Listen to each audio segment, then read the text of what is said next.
नमस्कार. कुकिंग मराठी तडका या यूट्यूब चॅनलमध्ये आपल्या सर्वांचे परत एकदा खूप खूप स्वागत आहे. आज आपण साबुदाण्याची एकदम मोकळी अशी खिचडी बनवणार आहे. तर त्यासाठी मी 1 वाटी साबुदाणा रात्री भिजत घालून पाणी काढून घेतलं होतं निथळून. तर बघा किती एकदम छान असा फुलून आलेला आहे. तर आपण याच्यासाठी साहित्य घेतलेलं आहे. 1 टोमॅटो कट करून घेतलाय, 5 ते 6 हिरव्या मिरच्या बारीक कट केलेल्या आहेत, 1 बटाटा आहे साल काढून त्याचे तुकडे करून पाण्यामध्ये टाकले आणि कोथिंबीर आहे. नंतर थोडंसं शेंगदाणे भाजून असे जाडसर असे वाटून घेतलेले आहे आणि थोडेसे कच्चे शेंगदाणे पण अखंड घेतलेले आहेत. तर चला तर मग सुरुवात करू आपण. तर कढई गरम करायला ठेवली आहे, तेल टाकून घेतले. त्याच्यामध्ये 1.5 चमचा तेल आहे. जास्त तेलाचा वापर करायचा नाही आपल्याला. तेल छान गरम झाल्यानंतर आपल्याला याच्यामध्ये जिरे टाकायचे आहेत 1/2 चमचा.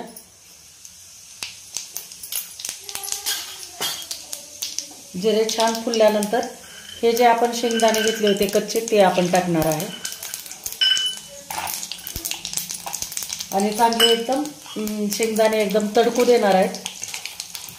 एकदम कडक झाले पाहिजे.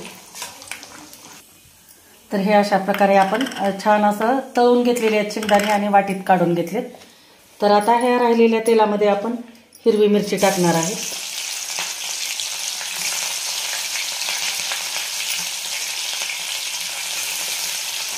एक काही सेकंद फक्त फ्राय करून घ्यायचं आहे आपल्याला.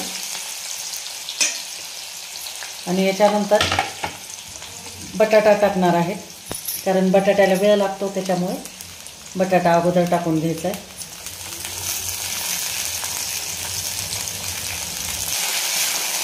तर हे बटाटे टाकल्यानंतर छान आपल्याला तेलामध्ये परतून घ्यायचे आहेत आणि मंद गॅसवर आपल्याला 2 मिनिट जरा हे वाफवून घ्यायचे आहेत. बटाटे जरा शिजायला वेळ लागतो.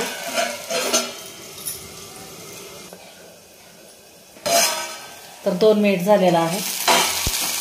तर बघा बटाट्याचा कलर पण आपला चेंज झाला आहे. तर शिजत आलेले आहेत. चेक करून बघायचं थोडंसं. तर झालेले आहेत, नरम झालेले आहेत. तर या वेळेला आपल्याला टोमॅटो टाकायचे आहे त्याच्यामध्ये.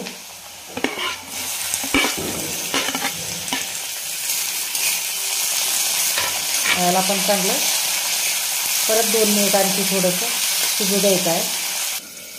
तर हे टोमॅटो नरम होतात तोपर्यंत आपण हे शेंगदाण्याचं कूट करून घेतलेलं आहे ते आपण याच्यामध्ये टाकून घेणार आहे आणि छान असं मिक्स करून घ्यायचं.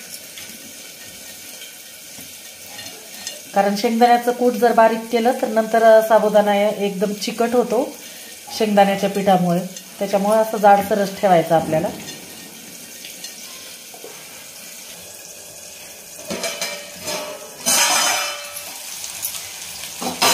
बघा बटाटे टमाटे पूर्ण एकदम असं छान नरम झालेले आहेत.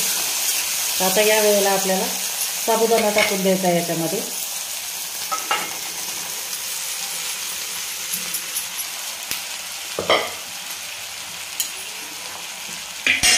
आणि थोडंसं आपण कलरसाठी लाल तिखट टाकणार आहे, 1/2 चमच्यापेक्षा पण कमी.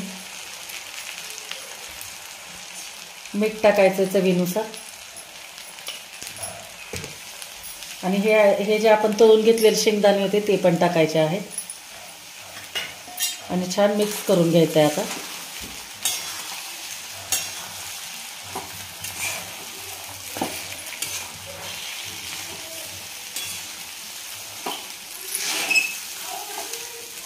तर हे आता असं पूर्ण मिक्स करून घेतल्यानंतर आपल्याला 5 मिनिट कमी गॅसवर झाकून ठेवायचं आहे. 5 मिनिट झालेला आहे. तर बघू आपला शाबू आता कसा झालेला आहे ते.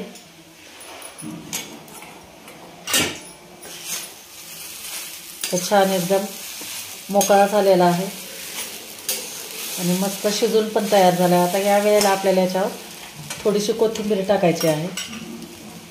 कोथिंबीर टाकून मिक्स करून घ्यायचं.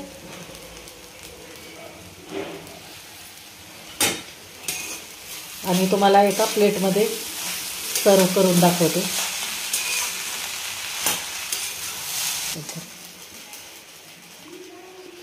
बघा किती एकदम छान मोकळा एकदम सळसळीत झालेला आहे।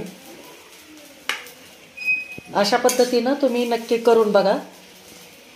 याला एक फक्त लक्षात ठेवायचं की शेंगदाणे थोडेसे जाडसर वाटायचे म्हणजे चिकट होत नाही। तर हे अशा प्रकारे आपलं साबुदाण्याची मोकळी एकदम खिचडी तयार झालेली आहे। तर मैत्रिणींनो, कशी वाटली तुम्हाला माझी रेसिपी नक्की मला कमेंट करून सांगा। आणि व्हिडिओ जर आवडला असेल तर लाईक करा, शेअर करा आणि चॅनलला नवीन असाल तर सबस्क्राईब करा। थँक्यू।